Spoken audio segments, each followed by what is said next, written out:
Plane ક્રેશની દુર્ઘટનામાં પૂણા ગામના student વિઝાની office ચલાવતા યુવકે જીવ ગુમાવ્યો।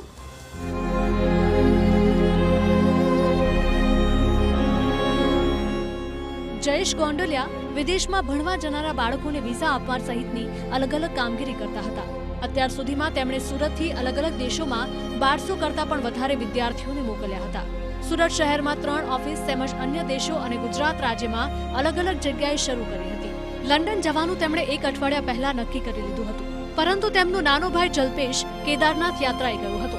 તેથી નાનો ભાઈ કેદારનાથ જઈને ઘરે પરત ફરે ત્યારબાદ તેમણે જવાનું નક્કી કર્યું હતું અને ટિકિટ પણ એ જ રીતે તેમણે લીધી હતી। ભાઈ યાત્રા પૂરી કરીને આવ્યો અને તેઓ લંડન જવા માટે નીકળ્યા, પરંતુ દુર્ભાગ્યપૂર્ણ આ પ્લેન દુર્ઘટનાગ્રસ્ત થઈ ગયું।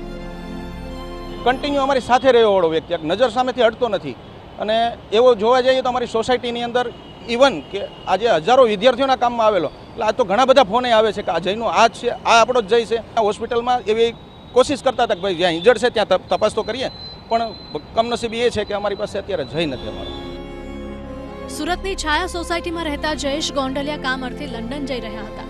દુર્ઘટના પહેલા મોડી રાત્રિ સુધી તેઓએ મિત્રો સાથે મજાક મસ્તી કરી હતી। જયેશ ગોંડલિયાના દુઃખદ અવસાનથી 2 પુત્રોએ પિતાની છત્રછાયા ગુમાવી છે।